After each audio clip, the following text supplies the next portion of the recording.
नाज़रीन, चइनी सूबनि खे मिलाईंदड़ गोसपुर शहर खां 1 किलोमीटर अॻिते इंडस हाईवे जो 3 महीना पहिरियां मरम्मती कमु कयो वियो हो। ठेकेदार ऐं ज़िले इंतिज़ामिया जी मिली भगत सां मुबैना करप्शन सबबि नाक़स मटीरियल इस्तेमालु थियण सां रोड हंधा हंधा उखड़ी वियो, जंहिं सबबि ईंदड़ वेंदड़ मुसाफ़िर सख़्त मुश्किलातुनि खे मुंहुं ॾेई रहिया आहिनि। उन हवाले सां पेश आहे गोसपुर मां SS न्यूज़ जे रिपोर्टर ज़हूर ओगाहीअ जी हीअ रिपोर्ट। जी बिल्कुल, असां हिन वक़्तु मौजूदु आहियूं गोसपुर जे मेन इंडस हाईवे रोड ते, जेको चइनी सूबनि खे मिलाईंदड़ रोड आहे।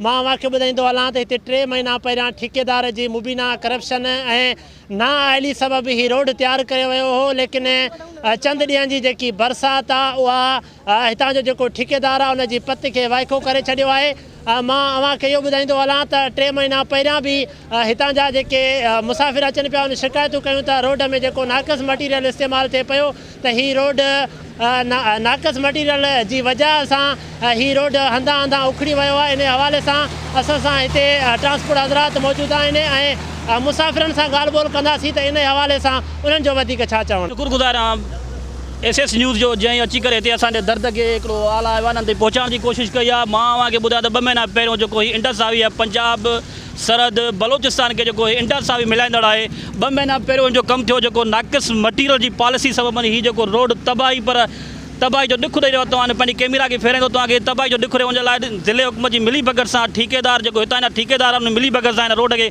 खंडरात बणाए छॾियो आहे। आवाम केतिरो परेशान थिए थो, ॾिसो हालत लॻी पई आहे। हाणे रोड ठहिया आहिनि, तक़रीबन 4 महीना बि न थिया आहिनि, हाणे ॾिसो रोडनि जी हालत।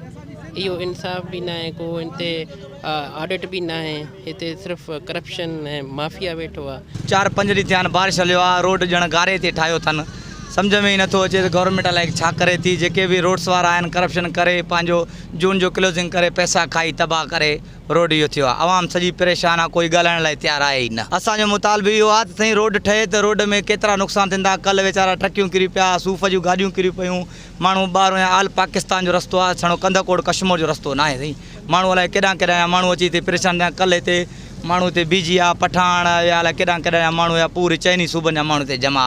हे दड़ी जो रस्तो आहे, लिंक रस्तो आहे, असां इहो वरितो वेंदा। असां हितां जा ई माण्हू परेशान हूंदा, ॿाहिरां जा माण्हू कीअं न परेशान थींदा। ऐं फिरी आहियूं त अॻ में 2 ॾाक ऐं जेको फेड आई चइनी वारा रोड ठाहिया त रोड तमामु बहितरीनु हुयो।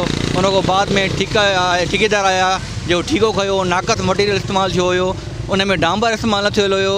मे बि मुकमल मां सम्झां थो त मोबिल या कारो तेल इस्तेमालु करे उनखे रोड खे तमामु नाक़स करायो आहे। हाणे सूरत हाल इहा आहे त जेके बि हितां आमदरफ़्त गुज़री रही आहे ट्रैफ़िक, सिंध पंजाब बलूचिस्तान 3 माना जेको आहे सूबा हितां क्रॉसिंग कंदा आहिनि, उनजे हवाले सां ॾाढी डिफ़िकल्टी पेश अची रही आहिनि मुसाफ़िरनि खे। जी तव्हां हिते मौजूदु मुसाफ़िरनि जूं ऐं शहरनि जूं ॻाल्हियूं ॿुधियूं।